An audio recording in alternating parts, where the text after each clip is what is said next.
Let's Talk Aging. My name is Gwenyth Johnson. I'm the CEO of Second Wind Dreams. We are an organization that is dedicated to changing the perception of aging. And today we are welcoming Karen Love.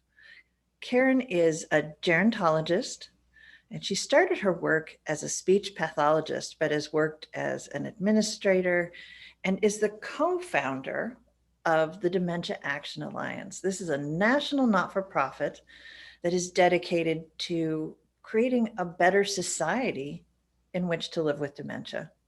Welcome, Karen. Thank you. It's delightful to be here. I am honored to have you as a guest today. Let's jump right in and let me ask you, what is the Dementia Action Alliance and what is its mission? Dementia Action Alliance is a national nonprofit organization that consists of a diverse coalition of passionate people and companies and organizations creating a better society in which to live with dementia.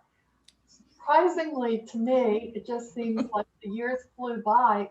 In July, we are going to be celebrating our 25th anniversary. That is amazing. Agreed. So it's made up of lots of different kinds of organizations. What types of organizations are there with you in that organization? Well, I'd say the most important and foundational part of the organization are the passionate people living with dementia and care partners.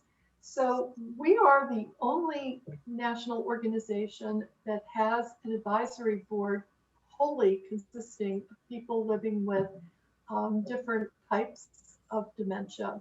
And the reason they're an advisory board rather than the actual board is that early on they decided they didn't want the fiduciary responsibility and the governance and just all of the admin kinds of things, that they really just wanted to focus on what we do and how we do it, and the messaging and advocacy. And so we created the advisory board in order to be able to do that. So we have 9 members currently serving on the advisory board, and they shape and inform everything that the organization does. 2 of the members who serve on the advisory board also serve on the board of directors. So there's lots and lots of back and forth and connection. So I gave you our general mission statement. So that's sort of the macro picture. Kind of bringing that down to a more micro is what we do is try to fill in gaps, because there's lots of organizations out there doing wonderful things. And what we try to do is fill gaps for things that either don't exist or that don't exist in enough volume to meet need. So, we also have really a very different orientation to living with dementia than the status quo. And it's probably, there are 2 co-founders of DAA, myself, and I started out my career as a speech therapist, which is all based on strength-based modeling. You work with abilities, not the disabilities. The other co-founder, Jackie Pinkowitz, is a former special education teacher, and they're also very strength-based. And so our whole understanding is, what can we help enable you to do? Not further look at the things that aren't working, but what proactive support would be helpful. So that's what we do. We provide help, hope, and support, both for individuals living with symptoms and for their care partners to learn to live proactively with this chronic condition. That is amazing. And I love the proactive part of that. It's all about living and the quality of life and being lucky enough to age and doing it the best you can. So thank you, and thank your group for all they're doing with that. It's an amazing approach. Thank you. What is the most important thing that you have learned working with elders? Oh, very easy to answer. This goes back to my senior year in high school. I worked as a nursing aide after school at a local nursing home. And for whatever reason, I fell in love with the residents. And back in that day, they were called senile because kind of were overlooked by the other staff and volunteers that would came in because the thought was that they couldn't do anything. And some of them weren't even ever gotten out of bed. They had their meals and everything. They were bathed in their bed. Um, and, nobody spent time with them. And while they had advanced dementia, I found I could just hold their hand, their eyes would light up. And, years later, I learned what the catalyst of what was actually happening is their limbic system had been activated, and we were seeing some neuroplastic connections happening. And, not for long periods of time, but, we could have, a sentence or two connection, or, often I'm a talker, when I would just talk and you could just see that, they were taking things in. So that sort of opened my eyes and heart to this field. And so I guess, and I've been over 40 years now as a gerontologist, and I guess probably the biggest lesson I've learned is that they continue to educate and teach me and teach us. If we just but listen, and I've had MD, PhDs, talk about what you've got them on your board. Why would you do that? And I look at them and say, in all due respect, why wouldn't we? They are true experts. They are the ones that are living with and having to learn to manage and deal with symptoms. Who would know better? Now, granted, the individuals serving on our advisory board and in other capacities throughout the organization are living with early to moderate symptoms. We don't use stages because that kind of buttonholes individuals into silos. And symptoms aren't experienced that way. It depends on sleep and how, if somebody's had a very full and active day, by the end of the day, their brain reserve is low. So there are a lot of mitigating factors. We look at it as individual symptoms, and what's presenting at that particular time.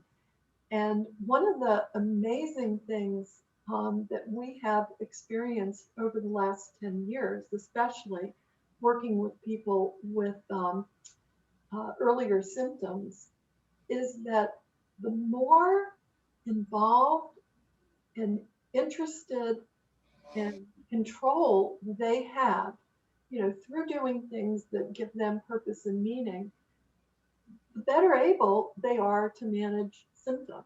And that then exponentially brings out into their care network circle, that they feel, more hope with the help.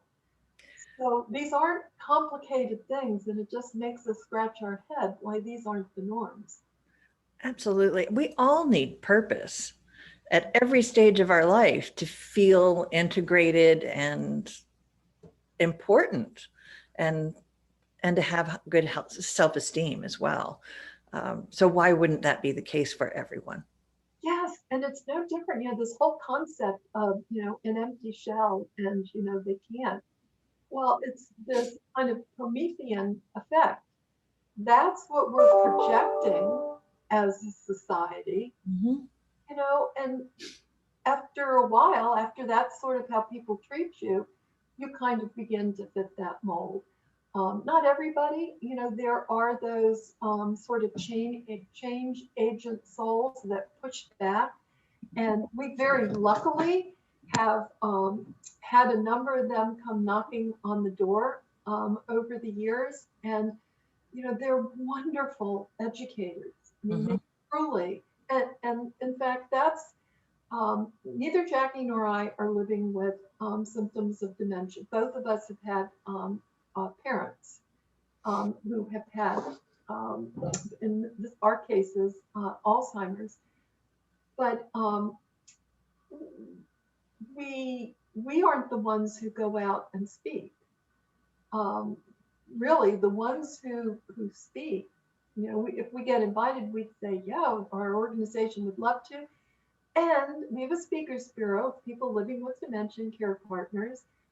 Let's select somebody who would be a very good speaker. And as I said, I've had MD, PhDs, I've had all kinds of, highly qualified, experts in the field get blown away. In fact, we presented one year, it was in 2018 at the American Academy of Neurology, their annual conference, which is a little daunting to us, 15,000 neurologists coming together. We didn't know how many would come to our particular session. And I had brought out 4 individuals living with dementia, 2 care partners, and 1 service dog, because people don't think that individuals living with dementia can benefit from a service dog, and they do. So the neurologists that came to our session were blown away, and they were asking questions. And there was like a half an hour break when our session ended and the next one started. Well, the next people were coming in and getting ready to start, and they were still asking questions. So, we had to take it out into the hall. But what we realized is the doctors, when they're, either diagnosing or seeing people with subsequent visits, they're not just sitting and chit-chatting. They're not giving them the chance to just talk extemporaneously. They're asking very targeted questions. And, the individual is answering the question. And what you do in that kind of context is you miss all of this other stuff. And so it's not surprising when you look at it that way that, they aren't learning. They need to just listen. That's key to so much. Yeah. Would you mind sharing some of the resources and events that you have coming up through DAA? Sure. And if I may, I'd like to just share the screen for 1 minute, because sometimes it's easier. They say a picture is worth 1,000 words. Oops. Absolutely. Let me get through all this and open up. All right. So this is our homepage of our website. And our website is daanow.org. And on this main bar are discussions, and those are our weekly online discussions. We have 3 different facilitated discussions on one's Tuesday, Thursday, Friday. They're different. One's faith, hope, and love. Another is Drop In with Dr. Susan. And they're all interesting. We get people that can manage with the time from all around the world that come.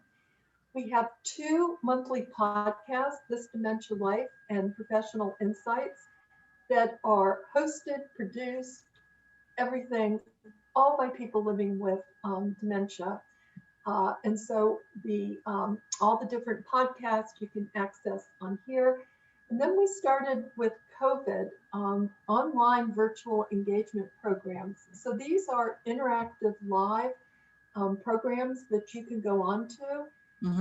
5 days a week, 2 o'clock, Monday through Friday. And there are all kinds of different things: sports club, trivia, storytelling and action.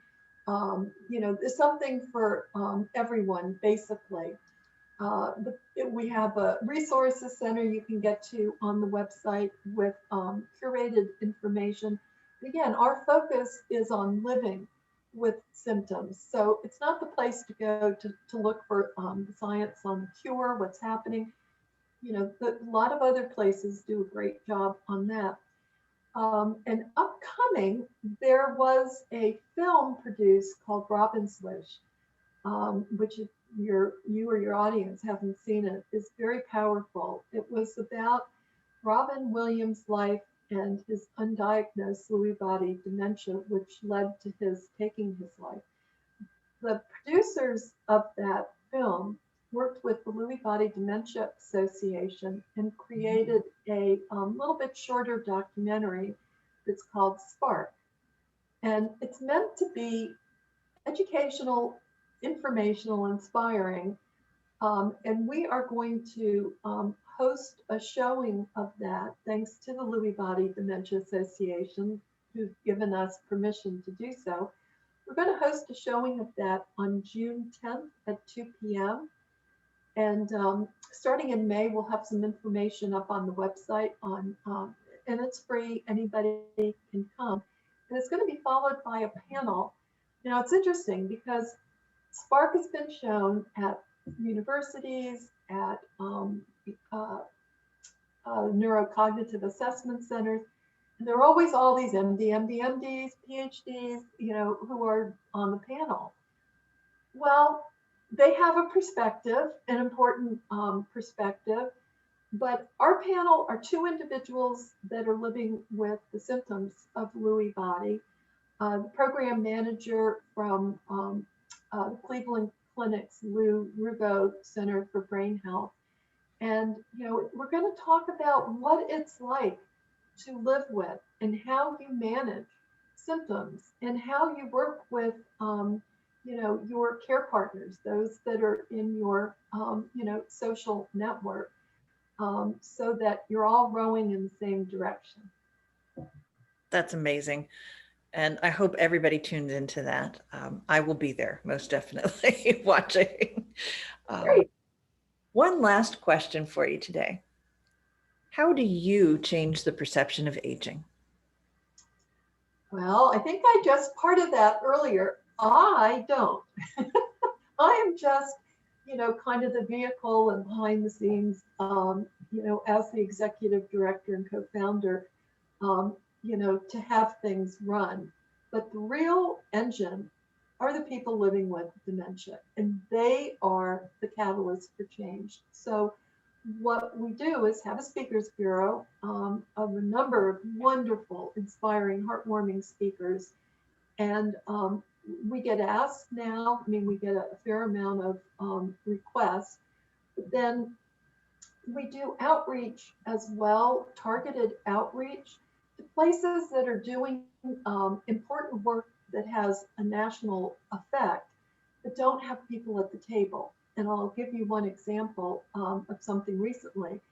The National Academies of, they just changed their name, Sciences, Engineering, and Medicine, had a committee at the request of the National Institute on Aging to conduct this very large project on care interventions for both people living with dementia and care partners.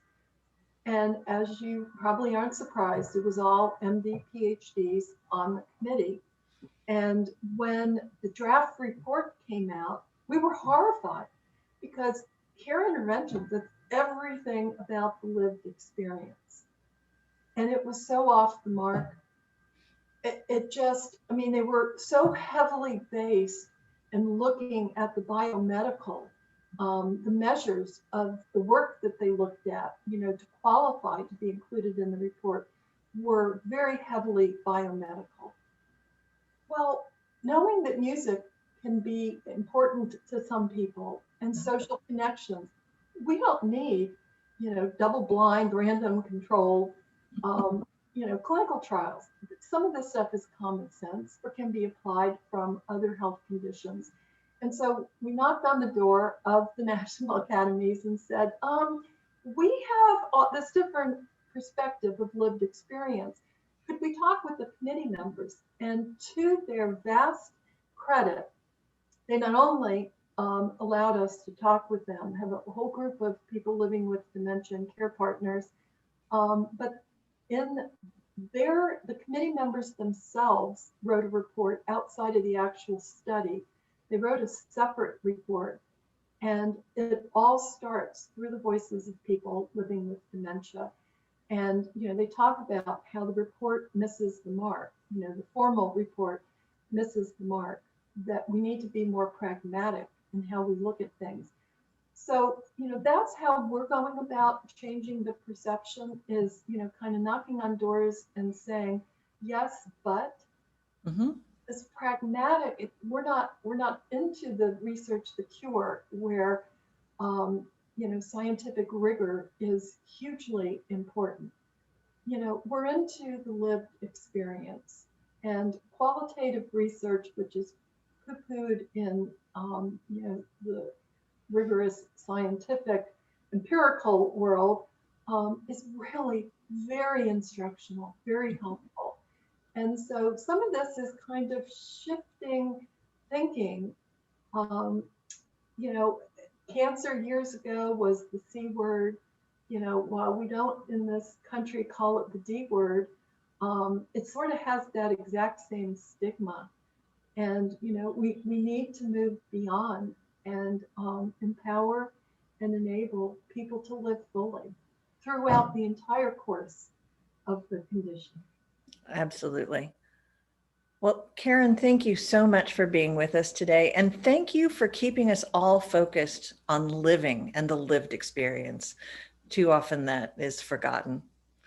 Well, thank you. And thank you for all the wonderful work and dreams that you've built through Second Wind Dreams. Our partnership and collaboration is a really good relationship. We've enjoyed it. Thank you.